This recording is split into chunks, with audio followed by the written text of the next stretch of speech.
Hello students, today we discuss about Reserve Bank of India.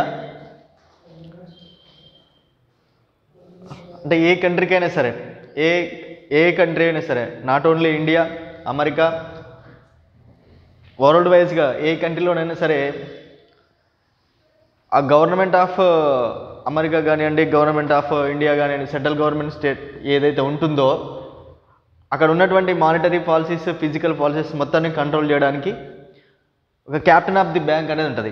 ఇప్పుడు foreign countries ఉన్నాయి, America ఉంది, అమెరికాలో federal bank of India, అదేంటిది captain bank of America అనమాట. మరి అట్లనే ఇండియాలో కూడా ఒక క్యాప్టెన్ బ్యాంక్ ఆఫ్ ఒకటి ఉంటుందన్నమాట. That is a reserve bank of India. Reserve bank of India is a captain bank of India. భారతదేశంలోనే అతిపెద్ద బ్యాంకులకు బ్యాంకుగా మనం రిజర్వ్ బ్యాంక్ ఆఫ్ ఇండియా అని మనం పిలుచుకోవడం అనేది జరుగుతుంది. Reserve bank of India established by 1935 April 1.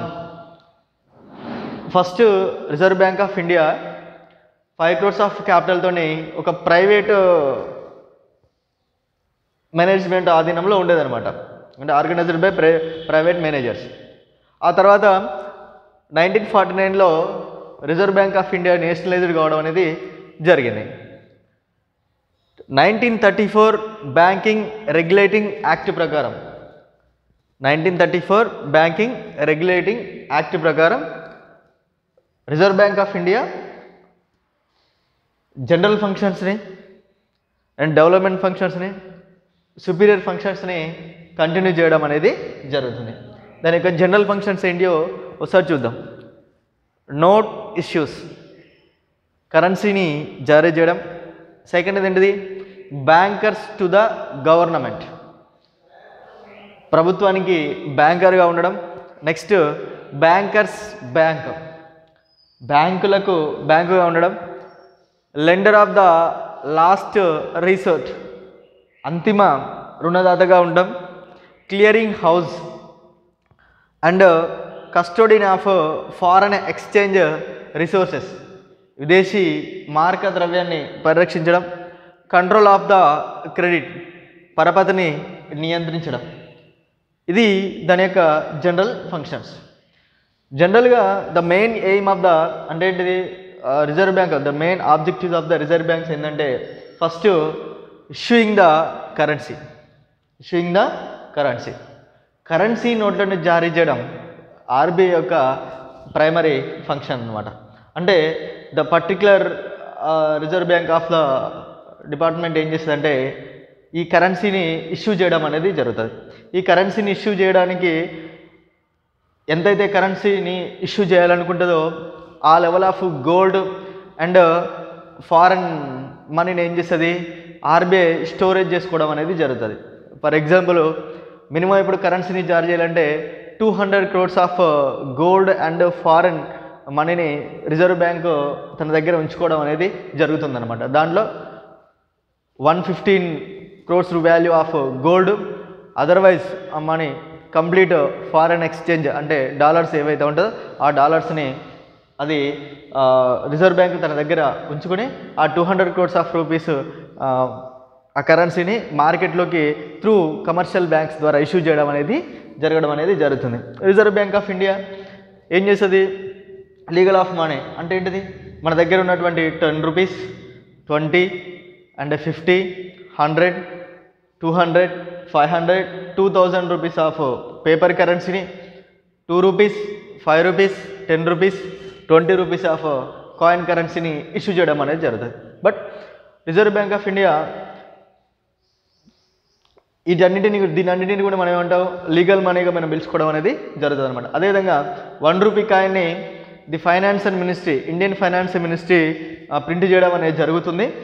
అది రిజర్వ్ బ్యాంక్ ప్రింట్ చేయడం అనేది జరగదు. దాని మీద రిజర్వ్ బ్యాంక్ అంటే ఫైనాన్స్ మినిస్ట్రీ సెక్రటరీ ఎవరైతే ఉంటారో దాని యొక్క సిగ్నేచర్ కూడా ఉండడం అనేది జరుగుతుంది. నెక్స్ట్ ఏంటంటే bankers to the government, bankers to the government. Reserve bank of India గవర్నమెంట్కి ఒక ఏజెంట్ లాగా, ఒక అడ్వైజర్ లాగా ఉండడం అనేది జరుగుతుంది. అంటే ఏంటంటే ఏమైనా సరే మానిటరీ ఇష్యూస్ కానివ్వండి, అంటే మనీ సప్లై, మనీ డిమాండ్లో వచ్చినటువంటి ఫ్లక్చుయేషన్స్ వల్ల సొసైటీలో ఇన్ఫ్లేషన్ అనేది రావడం అనేది జరుగుతుంది. ఇన్ఫ్లేషన్ అంటే ఏంటంటే జనరల్ ప్రైస్ లెవెల్స్ కంటిన్యూగా ఇంక్రీజ్ అయినట్టయితే దాన్ని ఇన్ఫ్లేషన్ అంటారు. ఆ ఇన్ఫ్లేషన్ వస్తున్నప్పుడు అంటే ప్రైజెస్ అనేవి ఏమవుతున్నాయి, కంటిన్యూగా ఇంక్రీజ్ అవుతున్నాయి. ఆల్ ఆఫ్ కమోడిటీ ఏ గూడ్స్ కూడా దాని ప్రైజెస్ ఇంక్రీజ్ అయినప్పుడు అప్పుడు ఏం చేస్తుందంటే reserve bank of India monetary పాలసీస్ని ఇష్యూ చేస్తుంది. మానిటరీ పాలసీస్ని తీసుకుంటుంది, అర్థమైందా? ఫిజికల్ పాలసీస్ని తీసుకుంటుంది. అంటే ఏం చేస్తుంది, కమర్షియల్ బ్యాంక్స్ ద్వారా దాని కింద ఉన్నటువంటి all type of commercial banks ద్వారా ఏం చేస్తుంది, ఈ ఇంట్రెస్ట్ రేట్స్ ద్వారా ఈ సేవింగ్స్ అండ్ ఇన్వెస్ట్మెంట్ని ఈ రూపంలో ఆ క్రెడిట్ సోర్సెస్ ఇచ్చేటటువంటి దాంట్లో ఏం చేస్తుంది, కంట్రోలింగ్ చేయడం అనేది జరుగుతుంది అనమాట. అంటే ఏంటిది, మనీ సప్లై డిమాండ్ని కంట్రోల్ చేయాల్సినటువంటి రెస్పాన్సిబిలిటీ కూడా ఎవరి మీద ఉంది, రిజర్వ్ బ్యాంక్ ఆఫ్ ఇండియా దగ్గర ఉందన్నమాట. అందుకనే గవర్నమెంట్కి ఒక అడ్వైజర్గా ఓకేనా రిజర్వ్ బ్యాంక్ పనిచేయడం అనేది జరుగుతుంది. ఓకేనా, నా government of India Jammu Kashmir except in the government of India Jammu Kashmir ఈ రెండు తప్పించి మిగతా ఆల్ స్టేట్స్ ఆఫ్ గవర్నమెంట్స్కి అంటే ఇప్పుడు తెలంగాణ గవర్నమెంట్, మహారాష్ట్ర గవర్నమెంట్ ఏదైతే గవర్నమెంట్ కూడా ఒక ఏజెంట్గా వర్క్ చేయడం అనేది జరుగుతుంది. ఓకేనా, అంటే ఆ స్టేట్ గవర్నమెంట్కి సంబంధించినటువంటి బడ్జెట్ లేకపోతే స్టేట్ గవర్నమెంట్స్కి సంబంధించినటువంటి ఒక ఖాతా ఒక అకౌంట్ని రిజర్వ్ బ్యాంక్ ఆఫ్ ఇండియాలో తీసుకోవడం అనేది ఆల్ స్టేట్ బ్యాంక్స్ ఏ స్టేట్ బ్యాంక్ అయినా సరే రిజర్వ్ బ్యాంక్ ఆఫ్ ఇండియాలో ఒక అకౌంట్ని తీసుకోవడం అనేది జరుగుతుందన్నమాట. అంటే ఏంది, ఆ స్టేట్ గవర్నమెంట్ ఏవైనా సర్ప్లస్ బడ్జెట్ కానీ ఏవైనా ఉంటే రిజర్వ్ బ్యాంక్ ఆఫ్ ఇండియాలో దాచుకోవచ్చు. అదే స్టేట్ గవర్నమెంట్కి వేస్ అండ్ మీన్స్ అడ్వాన్సెస్ రూపంలో స్టేట్ గవర్నమెంట్స్ కూడా రిజర్వ్ బ్యాంక్ ఆఫ్ ఇండియా నుంచి ఫండ్ను తీసుకోవడానికి అవకాశం అనేది, అప్పులు అంటారుగా డెబ్ట్ తీసుకోవడానికి అవకాశం అనేది కూడా ఉంటుందన్నమాట. ఏ type of ways and means advances అంటే ఏంటిది, ఇక్కడ all state governments reserve bank of ఇండియాలో ఖచ్చితంగా ఒక అకౌంట్ ఓపెన్ చేయాల్సిందే. ఓపెన్ చేసిన అకౌంట్ ద్వారా ఆ స్టేట్ గవర్నమెంట్ సంబంధించినటువంటి ట్రాన్సాక్షన్స్ మొత్తం కూడా త్రూ సెంట్రల్ గవర్నమెంట్ నుంచి కావచ్చు, రిజర్వ్ బ్యాంక్ ఆఫ్ ఇండియా నుంచి కావచ్చు, దాని ద్వారా జరుపుకోవడం అనేది జరుగుతుందన్నమాట. నెక్స్ట్ ఏంటిది, bankers bank reserve bank of India all commercial banks అంటే ఏంటిది, 1934 బ్యాంకింగ్ రెగ్యులేటింగ్ యాక్ట్ ప్రకారం all type of commercial banks private banks schedule non schedule banks undertaking by reserve bank of India conditions లోబడి ఖచ్చితంగా all type of commercial banks private banks అన్నీ కూడా follow కావాల్సిందే. అంటే ఏంటిది, సిఆర్ఆర్ వాల్యూస్ కావచ్చు, ఓకేనా, ఎస్ఆర్ఆర్ వాల్యూ కావచ్చు, ఏవైనా ఇంట్రెస్ట్ రేట్ కావచ్చు, ఏవైనా సరే రిజర్వ్ బ్యాంక్ ఆఫ్ ఇండియా ఏ విధంగా ఫాలో కావాలంటే ఆ విధంగా ఆల్ టైప్ ఆఫ్ బ్యాంక్స్ ఖచ్చితంగా ఫాలో కావాల్సినవి. ఒకవేళ అలా ఫాలో కాకుండా జరిగినట్టయితే రిజర్వ్ బ్యాంక్ ఆఫ్ ఇండియా ఏం చేస్తుంది, దాని మీద కండిషన్ తీసుకునేటటువంటి రైట్స్ కూడా ఈ రిజర్వ్ బ్యాంక్ ఆఫ్ ఇండియాకు ఉండడం అనేది జరుగుతుంది. అందుకనే బ్యాంకర్స్ బ్యాంకుగా ఆర్బీఐని పిలవడం అనేది జరుగుతుంది. అంటే ఇప్పుడు ఇండియాలో ఉన్నటువంటి కమర్షియల్ బ్యాంక్స్ ఏవైతే ఉన్నాయో కమర్షియల్ బ్యాంక్స్ ఏం చేస్తాయి, అక్కడ వచ్చేటటువంటి ఖాతాదారులు ఎవరైతే అకౌంటర్స్ ఉంటారో హోల్డర్స్ ఉంటారో వాళ్ళ దగ్గర నుంచి ఏం చేస్తుంది, ఫస్ట్ అకౌంట్ ఓపెన్ చేయడం అనేది జరుగుతుంది. అంటే క్రెడిట్ సోర్సెస్ని కల్పించడానికే డెబిట్ క్రెడిట్ సోర్సెస్ని కల్పించడానికి ఒక అకౌంట్ ఓపెన్ చేయడం అనేది జరుగుతుంది అనమాట. అంటే కమర్షియల్ బ్యాంక్ దగ్గర ఉండేటటువంటి ఫండ్లో కొంత ఫండ్ని ఏం చేస్తుంది, ఆర్బీఐ తన దగ్గర ఉంచుకోవడం అనేది జరుగుతుంది అనమాట. దాన్ని ఏమన్నారు, సిఆర్ అన్నారు, క్యాష్ రిజర్వ్ రేషియో అంటాం, నగదు నిల్వల నిష్పత్తి అంటాం. ఓకేనా, ఎక్కడి నుంచి తీసుకుంటుంది, కమర్షియల్ బ్యాంక్ నుంచి తీసుకుంటుంది. ఎవరు తీసుకుంటారు, ఆర్బీఐ తీసుకుంటుంది. సిఆర్ఆర్ రేషియో అంటారు అనమాట దీన్ని. ఓకేనా, ఎప్పుడైనా సరే కమర్షియల్ బ్యాంక్స్ మనీ లేకుండా ఉండే సిచ్యువేషన్ అంటే ఏంటిది, ఎవరీ టైప్ ఆఫ్ సిచ్యువేషన్స్ ఉన్నప్పుడు ఆ సిఆర్ఆర్ ఫండ్ని మళ్ళీ ఈ రిజర్వ్ బ్యాంక్ ఆఫ్ ఇండియా వాళ్ళకి ఇవ్వడం అనేది జరుగుతుంది. ఆ సిఆర్ఆర్ ఫండ్ మీద రిజర్వ్ బ్యాంక్ ఆఫ్ ఇండియా కొంత ఇంట్రెస్ట్ రేట్ని కల్పించి మరి కమర్షియల్ బ్యాంక్స్ ఇవ్వడం అనేది జరుగుతుంది. నెక్స్ట్ ఏంటిది, లెండర్ ఆఫ్ లాస్ట్ రీసర్ట్, అంతిమ రుణదాత. అంటే కమర్షియల్ బ్యాంక్స్కి ఇండియాలో ఉన్నటువంటి ఆల్ టైప్ ఆఫ్ కమర్షియల్ బ్యాంక్కి క్రూషియల్ పీరియడ్స్లో ఫండ్ కావాలనుకున్నప్పుడు అంటే కమర్షియల్ బ్యాంక్స్ దగ్గర ఉన్నటువంటి ట్రెజరీ బిల్స్ కావచ్చు, సెక్యూరిటీస్ కావచ్చు, బాండ్స్ కావచ్చు, వాటిని బేస్ చేసుకొని reserve bank of India commercial బ్యాంక్స్కి కొంత డబ్బుని లోన్స్ రూపంలో అదే అడ్వాన్సెస్ రూపంలో లోన్స్ రూపంలో కమర్షియల్ బ్యాంక్స్కి హెల్ప్ చేయడం అనేది కూడా జరుగుతుంది. దాన్ని ఏమనాలి మనం ఇక్కడ, lender of the last resort అని పిలవడం అనేది జరుగుతుంది. నెక్స్ట్ ఏంటంటే క్లియరింగ్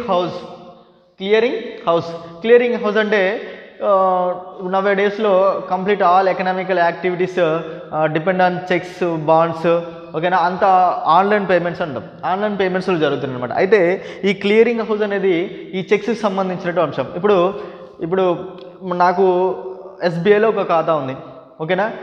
ఇప్పుడు నేను వర్క్ చేస్తున్నటువంటి మా ఆఫీస్లో ఆంధ్ర బ్యాంక్ సంబంధించినటువంటి ఒక చెక్, అంటే ఆంధ్ర బ్యాంకు అకౌంట్ సంబంధించినటువంటి ఒక 1 lakh రూపీస్ చెక్ ఇచ్చినాం.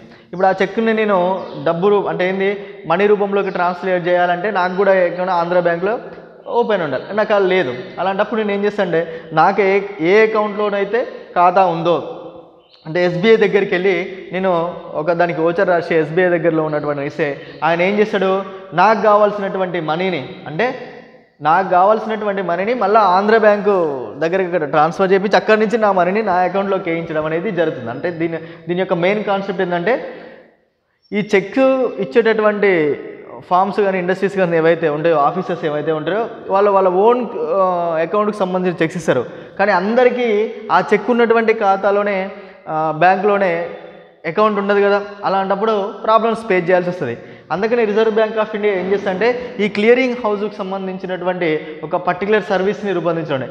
ఏ బ్యాంక్లోనైనా సరే ఆ చెక్ని ఇచ్చినట్లయితే వాళ్ళు ఏం చేస్తారు, అదర్ బ్యాంక్స్కి దాన్ని ట్రాన్స్ఫర్ చేసి అక్కడి నుంచి మనీని వాళ్ళ అకౌంట్కి సెండ్ చేయడం అనేది జరుగుతుంది. దాన్ని ఏమని మనం ఇక్కడ క్లియరింగ్ హౌస్గా పిలుచుకోవడం అనేది జరుగుతుంది. నెక్స్ట్ ఏంటిది, custodian of the foreign exchange reserve, విదేశీ మారక ద్రవ్య పరిరక్షణ. అంటే మనం ఇంటర్నేషనల్ మానిటరీ ఫండ్లో ఇండియా కూడా ఒక సభ్య దేశం, అర్థమైందా. మరి ఇంటర్నేషనల్ మానిటరీ ఫండ్లో మన సభ్య దేశం కాబట్టి మనం అవుట్ ఆఫ్ కంట్రీస్ తోటి ఫారెన్ కంట్రీస్ తోటి ఎక్స్పోర్ట్స్ ఆర్ ఇంపోర్ట్స్ జరుగుతున్నది కాబట్టి మనకు ఈ ఫండ్ ఏదైతే ఉందో అంటే ఎక్స్పోర్ట్స్ ఇంపోర్ట్స్ మొత్తం కూడా మనం ఏ రూపంలో చేస్తాం, డాలర్స్ రూపంలో చేస్తాం కాబట్టి దాని మీద మనకు కొంత కస్టోడియన్ పరిరక్షణ అనేది ఉండాలన్నమాట. అంటే మన వాల్యూస్ అన్ని కరెన్సీలో ఆ వాల్యూస్ని ఎప్పుడు స్టేబిలిటీగా ఉంచుకోవడానికి ప్రయత్నిస్తూనే ఉండడం అనేది జరుగుతుంది. దానిలో కూడా ఈ ఆర్బీఐ అనేది మెయిన్ రోల్గా ప్రధానమైనటువంటి పాత్రను పోషించడం అనేది జరుగుతుంది. నెక్స్ట్ ఏంటిది, కంట్రోలింగ్ ఆఫ్ ద క్రెడిట్ అంటే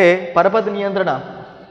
అంటే మానిటరీ పాలసీకి సంబంధించినటువంటి మనీ సప్లై, మనీ డిమాండ్ ఓకేనా, ఇన్ఫ్లేషన్ ఓకే, వీటి కంట్రోల్ ఇవి ఏవైతే ఉన్నాయో వాటన్నిటిని కంట్రోల్ చేసే రెస్పాన్సిబిలిటీ కూడా ఎవరి మీద ఉంది, రిజర్వ్ బ్యాంక్ ఆఫ్ ఇండియా మీద ఉండడం అనేది జరుగుతుంది. ఇదే కాకుండా reserve bank of India overall India మొత్తం మీద సుపీరియర్ సర్వీసెస్ని కూడా అందించడం. అంటే ఏం చేస్తుంది, ప్రతి ఒక్క బ్యాంకు మీద not only commercial banks, all type of privates banks, అర్థమైందా, కోఆపరేటివ్ బ్యాంక్స్ ఏవైతే ఉన్నాయో అన్ని రకాలైనటువంటి బ్యాంకుల మీద ఏం చేస్తుంది, విజిటింగ్ పర్యవేక్షించడం అనేది జరుగుతుంది. సడన్గా పర్యవేక్షించి ఆ బ్యాంక్ యొక్క క్రెడిట్ సిస్టమ్ ఏ విధంగా ఉంది, మంచి ప్రాఫిట్లో ఉందా, లాస్లో ఉందా, మన కండిషన్స్ అంటే ఆర్బీఐ యొక్క అంటే బ్యాంకింగ్ రెగ్యులేటింగ్ యాక్ట్ ప్రకారం వీళ్ళు ఫాలో అవుతురా, సిఆర్ఆర్ రేషియో ఏ విధంగా ఉంది, ఎస్ఆర్ఆర్ రేషియో అంటే అన్నిటిని మీద వాళ్ళు పర్యవేక్షించడం అనేది జరుగుతుంది. ఏమైనా లూప్స్ ఉన్నట్లయితే వాళ్ళకు ఏంటిది కొంతవరకు ఫైన్ కూడా వేసి వెళ్ళడం అనేది కూడా జరగడం అనేది జరుగుతుంది.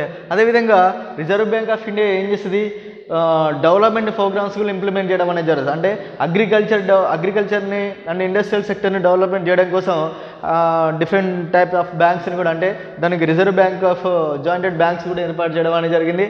NABARD national agriculture rural development బ్యాంక్ని ఏర్పాటు చేయడం, IDBI industrial development bank of ఇండియాని ఏర్పాటు చేయడం, అదేవిధంగా cooperative banks, primary agriculture cooperative banks, district agriculture cooperative banks, state agriculture cooperative banks కూడా ఆర్బీఐ ఏంటిది ఫండ్ని ఇవ్వడం అనేది జరుగుతుందన్నమాట. అంటే మొత్తానికి క్యాప్టెన్ ఆఫ్ ది బ్యాంక్ అయినటువంటి reserve bank of India total overall ఇండియాలో the starting of note issues కరెన్సీని జారీ చేయడంతో మొదలుపెట్టుకొని క్రెడిట్ కంట్రోలింగ్ వరకు ఆల్ టైప్ ఆఫ్ ఏంటిది మానిటరీ యాక్టివిటీస్ అండ్ ఫిజికల్ యాక్టివిటీస్ని మానిటరీ అండ్ ఫిజికల్ అంటే క్రెడిట్ సిస్టమ్కి సంబంధించిన ఆల్ యాక్టివిటీస్ని ఇది రిజర్వ్ బ్యాంక్ ఆఫ్ ఇండియా చూసుకోవడం అనేది జరుగుతుంది. అలా చూసుకుంటేనే ఏంది ఇండియాలో ఇండియన్ ఎకనామికల్ సిస్టమ్ అంటే ఆర్థిక వ్యవస్థ అనేది కంట్రోలింగ్లో ఉండడం అనేది జరుగుతుంది. ఒకవేళ అందుకనే చూడండి ఎప్పుడైనా సరే కొన్ని సందర్భాలలో బ్యాంక్స్ ఏం చేస్తాయంటే ఇంట్రెస్ట్ రేట్స్ని ఇంక్రీజ్ చేస్తాయి, కొన్ని సందర్భాల్లో ఇంట్రెస్ట్ రేట్ని డిక్రీజింగ్ చేయడం అనేది జరుగుతుంది. అంటే ఇంట్రెస్ట్ రేట్ని ఇంక్రీజ్ చేయడం, ఇంట్రెస్ట్ రేట్స్ని డిక్రీజ్ చేయడానికి రీజన్ ఏంటంటే ఎప్పుడు ఇంట్రెస్ట్ రేట్ని ఇంక్రీజ్ చేస్తుందంటే ఇన్ఫ్లేషన్ ఎక్కువగా ఉన్నప్పుడు బ్యాంకర్స్ అంతా కూడా ఏం చేస్తారు, ఇంట్రెస్ట్ రేట్స్ని ఇంక్రీజ్ చేస్తుంటారు. ఎందుకంటే సొసైటీలో ఉన్నటువంటి ప్రజల దగ్గర ఉన్నటువంటి మనీని మొత్తం కూడా సేవింగ్ చేసుకున్నట్లయితే సొసైటీలో ఏంటిది మనీ అనేది తక్కువ ఉంటుంది కాబట్టి పర్చేసింగ్ పవర్ కూడా ఏమవుతుంది, తక్కువ అయిపోతుంది. ఎందుకంటే ఇంట్రెస్ట్ రేట్ ఎక్కువ అయినప్పుడు అందరూ కన్జంప్షన్ని తగ్గించి సేవింగ్స్ ఎక్కువ ఇంట్రెస్ట్ చూపడం అనేది జరుగుతుంది అనమాట. అదేవిధంగా ఇంట్రెస్ట్ రేట్ తక్కువైనప్పుడు అందరూ ఏం చేస్తారు, సేవింగ్ చేయడానికి ఎక్కువ ఇంట్రెస్ట్ పడరు, వాళ్ళ దగ్గర ఉంచుకోవడానికి ఎక్కువ ఇంట్రెస్ట్ చూపడం అనేది జరుగుతుంది. అంటే ఏంటిది, మనీ సప్లైని డిమాండ్ని కంట్రోల్ చేసేటటువంటి లెవెల్స్లో ఇది ఎప్పుడూ కూడా సిఆర్ఆర్ ఎస్ఆర్ఆర్ రేషియోని పెంచడంతో పాటు ఇంట్రెస్ట్ రేట్ని చేంజ్ చేయడంతో పాటు కంట్రోల్ చేయడం అనేది ఇక్కడ ఇచ్చింది కదా, కంట్రోల్ ఆఫ్ క్రెడిట్ నియంత్రణలో చేయడం అనేది జరుగుతుంది. ఇది రిజర్వ్ బ్యాంక్ ఆఫ్ ఇండియా 5 మార్క్స్కి తరచూ అడుగుతుండేటటువంటి క్వశ్చన్, ఇంపార్టెంట్ క్వశ్చన్. ఓకేనా, ఒకసారి జనరల్ ఫంక్షన్స్ ఏ విధంగా ఉన్నాయి, సుపీరియర్ ఫంక్షన్స్ ఏ విధంగా ఉన్నాయి, అండ్ డెవలప్మెంట్ ఫంక్షన్స్ ఏ విధంగా ఉన్నాయి అనే దాని గురించి ఒకసారి విని చదువుకోండి.